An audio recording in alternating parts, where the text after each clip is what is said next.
seringkali kita nggak tahu kapan harus diem. Itu yang paling sulit biasanya. Nah, M. Nasir itu menempatkan di butir kedua kaifiat dan adab dakwah.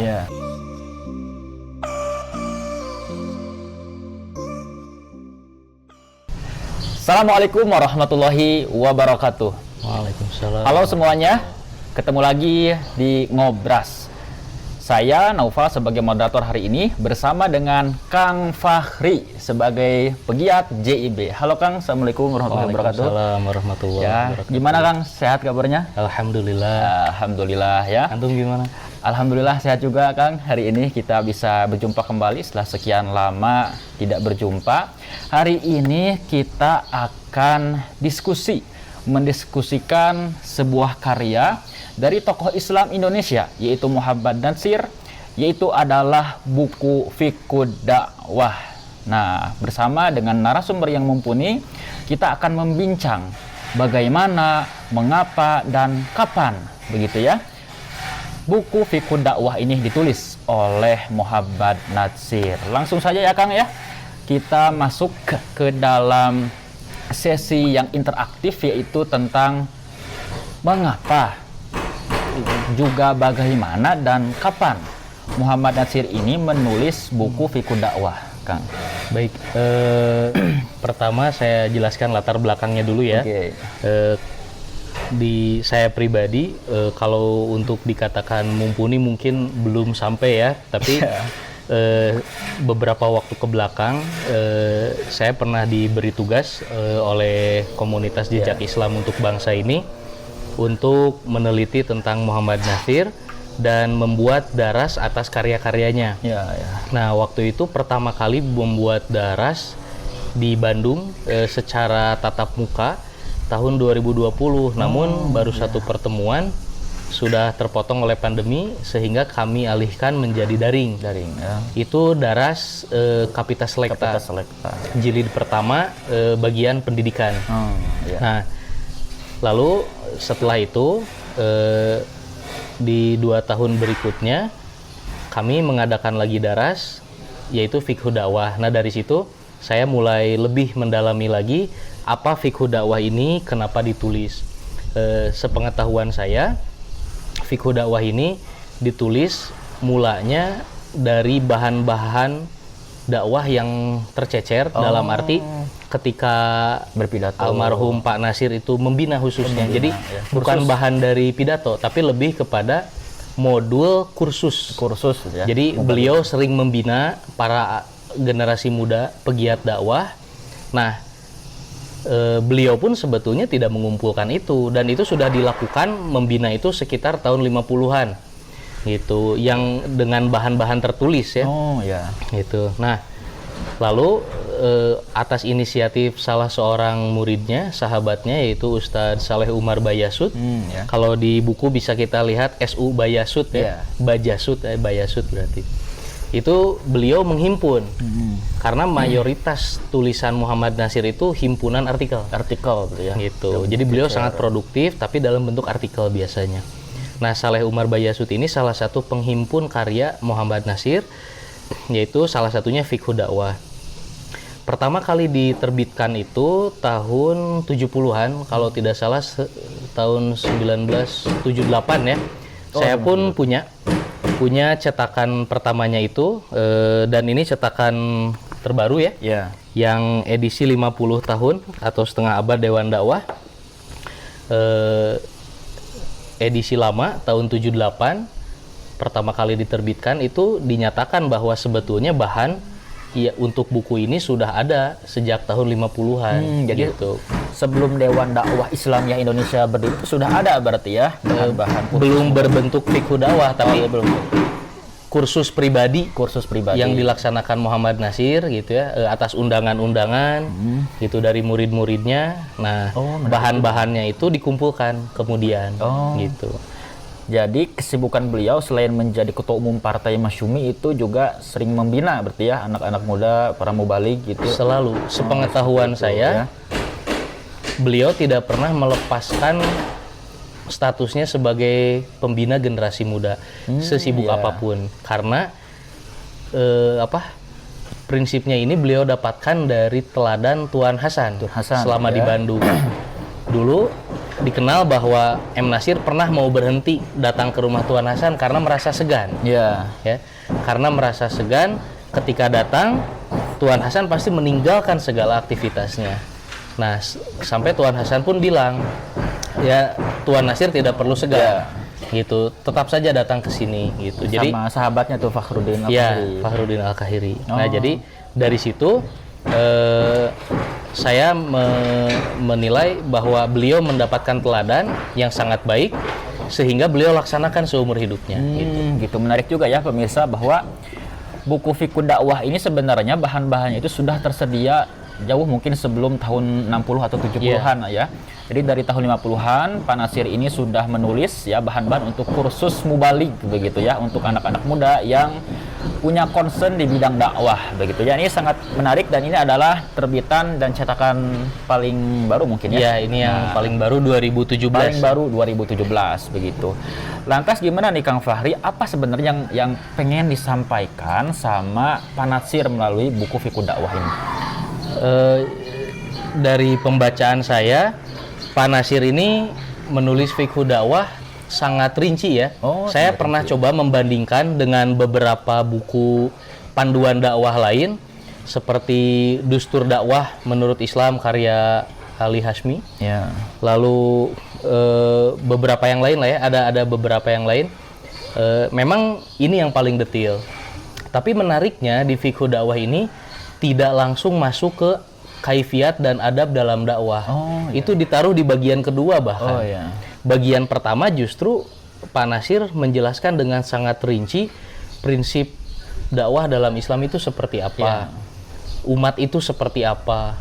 Bahkan Pak Nasir itu sangat membela kemerdekaan berkeyakinan. Gitu. Jadi apa yang beliau dakwahkan itu tidak pernah dipaksakan. Nah, itu ada semua di sini. Jadi setelah menguraikan panjang lebar tentang prinsip-prinsip dakwah yang ideal, gitu, disertai dengan kutipan ayat ataupun hadis, nah barulah beliau di situ menguraikan kaifiat dan adab dakwah, gitu. Baru nanti di paling akhir lagi diuraikan juga khulasoh atau ringkasannya, gitu. Dan di kaifiat dan adab dakwah itu juga bagi saya pribadi ada dua hal yang sangat penting. Di sini dinyatakan bahwa kita sebagai dai gitu ya. Nah, yang mengemban tugas dakwah itu harus mengenal golongan. Artinya mengenal objek dakwah kita ya. Gitu. Lalu ada hikmah dalam arti kemampuan memilih saat bila harus berbicara, bila harus diam. Nah, ini yang kadang sulit. Gitu. Betul, ya. Seringkali kita nggak tahu kapan harus diem. Itu yang paling sulit biasanya. Nah, M. Nasir itu menempatkan di butir kedua kaifiat dan adab dakwah. Gitu. Nah, ini sangat menarik sekali ya paparan dari Kang Fahri bahwa Pak Nasir ini menuliskan bahan-bahan tentang dakwah dalam buku Fiqh Dakwah ini secara rinci ya Kang ya. Secara rinci dan tentu mendetil, dan ini sangat aplikatif begitu ya untuk diimplementasikan oleh para mubalig, oleh anak-anak muda yang berminat untuk terjun ke medan dakwah begitu yang luas, yang menantang dan lain sebagainya. Nah, buku Fiqh Dakwah ini sangat direkomendasikan untuk para pemirsa sekalian yang ingin mendalami dakwah gitu ya. Jadi kita harus tahu bagaimana adab, kaifiat dan hal-hal yang menunjang proses dakwah begitu. Nah, oke Kang Fahri, omong-omong nih ya soal profil Pak Nasir sendiri begitu. Beliau ini kan bukan anak pesantren ya. Beliau bukan anak pesantren. Beliau ini justru adalah anak sekolahan begitu ya, lulusan sekolah Belanda di Sumatera Barat, di Minang, juga di Pulau Jawa, di Bandung begitu ya. Nah, mengapa Pak Nasir ini justru menekuni bidang dakwah ini begitu ya, padahal kan orang-orang di zamannya itu mungkin melihat bahwasanya orang-orang yang pantas berdakwah itu kan seharusnya adalah lulusan pesantren begitu ya, anak-anak kiai begitu ya, murid-murid dari buya-buya, gus-gus begitu. Nah, menurut Kang Fahri sendiri ya begitu, Kenapa nih kira-kira Pak Nasir menjadi sosok yang demikian akrab dengan dunia dakwah begitu? Sejak kecil sebetulnya Pak Nasir itu sudah belajar agama. Belajar agama. Ya. Gitu. Karena di samping dia sekolah dasar pagi hari sampai siang, nah sore dia masuk sekolah agama. Dan gurunya itu adalah pengikut Haji Rasul Ya. di Sumatera Barat itu. Nah dari situ beliau pertama kali mulai belajar bahasa Arab, Al-Quran, tafsir dan sebagainya dengan salah satu murid Haji Rasul itu. Ya. Nah, lalu ketika pindah ke Bandung, sebetulnya salah satu jasa terbesarnya adalah tadi Tuan Fakhruddin Al-Kahiri yang mengenalkan M. Nasir kepada Tuan Hasan. Gitu, dikenalkan kepada Tuan Hasan. Ya kalau bahasa kita, oh saya punya guru ngaji nih, ayo ikut yuk gitu. Kamu bisa nanya-nanya sama dia. Kajian. Ya gitu. Jadi diajaklah ke rumah Tuan Hasan di gang belakang Pak Gade itu. Ya. Lalu pertama kali ketemu Tuan Hasan menerangkan ringkas tentang Islam. M. Nasir yang sangat muda waktu itu, sekitar 19 tahun ya umurnya, sangat terpikat. Ya. Ini ngajarin agama kok enak banget gitu. Bisa diterima tapi juga nggak kayak ngedikte. Pendekatannya gitu. bagus gitu ya. Gitu. Nah dari situlah mulai intensif belajar. Terhitung kira-kira 5 tahun lah. 5 tahun beliau terus-terusan bermulazamah gitu ya, belajar, interaksi sangat akrab dengan Tuan Hasan. Dan 5 tahun itulah yang merubah banyak hal dalam hidupnya. Yang tadinya akan punya peluang ke sekolah tinggi hukum di Jakarta atau ekonomi di Belanda kan, gitu. Beliau menolak. Gitu. Karena apa? Tahu bahwa kebutuhan pendidikan masyarakat yang dijajah oleh pemerintah kolonial ini sangat urgen gitu untuk dibela pendidikannya. Nah dari situlah beliau banyak menuangkan gagasan-gagasan tentang pendidikan, banyak mengkritik tentang pendidikan yang diterapkan pemerintah kolonial waktu itu. Gitu. Jadi beliau memang tidak di pesantren, tapi ketika di Bandung beliau talaki gitu. Dan menariknya cara Tuan Hasan mengajarkan itu, contoh kasus ketika M. Nasir melaporkan ceramah pendeta Dr. Christoffel yang waktu M. Nasir itu kelas 2 SMA lah kira-kira ya, kelas 2 SMA menyimak pidatonya, lalu merasa ini ada bahasa yang halus tapi tajam gitu. Jadi memuji Nabi Muhammad tapi di akhir pidato menyatakan bahwa Nabi yang kita percayai hanya sampai Nabi Isa katanya, Nabi Muhammad tidak. Lalu lapor ke Tuan Hasan, dan kebetulan ketika lapor itu sudah dicetak dalam koran Al-Khamenei Edition of Blood itu, pidatonya itu dibawa ke Tuan Hasan. Nah dilaporkan, ini nih pidatonya. Nah, menariknya Tuan Hasan tidak serta-merta menjawab dengan dirinya sendiri, tapi kamu jawab itu. Kamu sanggah. Suruh Tuan Hasan menyuruh M. Nasir untuk menyanggahnya. Bagaimana saya menjawabnya? Nih baca kitab ini. Jadi nggak disuapin, disuruh baca beberapa kitab gitu. Akhirnya bikin bantahan, lalu diperiksa, lalu diterbitkan di koran yang sama. Nah menariknya koran itu juga memuat. Koran AID itu memuat. Setelah dimuat, dibantah lagi oleh Dr. Christoffel. Nah bantahannya dibawa lagi ke Tuan Hasan. Lalu mau dibantah lagi, udah ditulis bantahannya, tapi tidak dimuat. Koran itu tidak memuatnya lagi. Tahan dulu gitu ya. Jadi koran sudah tidak berani memuatnya. Tapi hebatnya di sini, Tuan Hasan itu tidak pernah memberikan rasa pesimis kepada muridnya. Ketika koran tidak menerima tulisan kamu, kita terbitkan sendiri. Dari situlah lahir Komite Pembela Islam, menerbitkan majalah Pembela Islam tahun 1929 itu.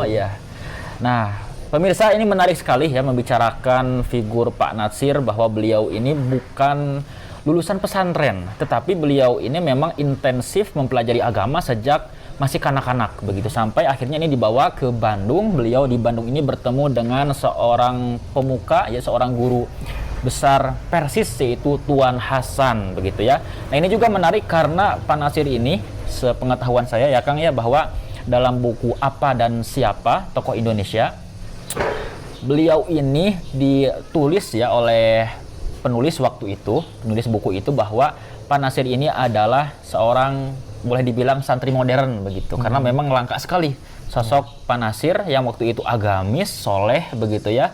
Tetapi beliau juga punya kecakapan dalam berpolitik begitu ya. Dan dari segi penampilan beliau itu rapi sekali ya, bersih begitu ya, memakai kemeja yang bersih, memakai jas, memakai dasi, dan waktu itu kan Walaupun bertambah ya. ya walaupun bertambah begitu ya Kang ya. Waktu itu kan orang-orang Saking nggak punyanya. orang-orang waktu itu sangat kagum dengan Pak Nasir, dengan kesederhanaan beliau. Dan Pak Nasir ini disebut oleh orang-orang waktu itu kan orang yang sangat sangat patut diteladani begitu ya, sangat sederhana begitu. Nah, baik, selanjutnya terakhir ini Kang Fahri, bahwa singkat saja mungkin ya, gimana nih pemaknaan Kang Fahri sendiri terhadap sosok Pak Nasir sebagai seorang pendakwah, sebagai seorang dai begitu. Nah, ini khusus mungkin singkat saja dari Kang Fahri sendiri, bagaimana tuh pemaknaan sama sosok Pak Nasir, Allahu yarham. Belajar dari beliau bahwa beliau itu menerapkan dalam dirinya dakwah sepanjang hayat. Jadi ketika menyadari bahwa masyarakat waktu itu dibatasi pendidikannya, beliau membela mereka dengan memberikan pendidikan gratis. Walaupun Belanda menggelarinya sekolah liar. Partikelir Ya, partikelir. gitu, digelari Wilde School Ya, atau sekolah partikelir ya, apapun itulah yang jelek-jelek gelarnya, gitu. Tapi beliau ikhlas berdakwah, sampai terkenal kan ketika bikin pendis itu untuk sewa gedung selalu gelang istrinya yang digadaikan. Sampai menjelang wafat pun beliau masih terus berdakwah. Kita bisa lihat ya rekaman ceramahnya di YouTube itu masih ada. Beliau yang sudah terbaring lemah di ranjang rumah sakit itu masih bisa menyampaikan kembali ceramahnya tentang dakwah ilallah. Gitu. Saking apa? Saking cintanya diri beliau terhadap umatnya. Bahkan ya bukan melebih-lebihkan, tapi kalau kita mencari celah dalam diri beliau itu sulit. Karena beliau orangnya nggak julid ke orang lain itu. Jadi susah ya. Musuhnya pun disayangi sama Lawannya beliau pun ya. gitu. Lawan-lawan politiknya, lawan-lawan dakwahnya nggak ada yang dijulidin.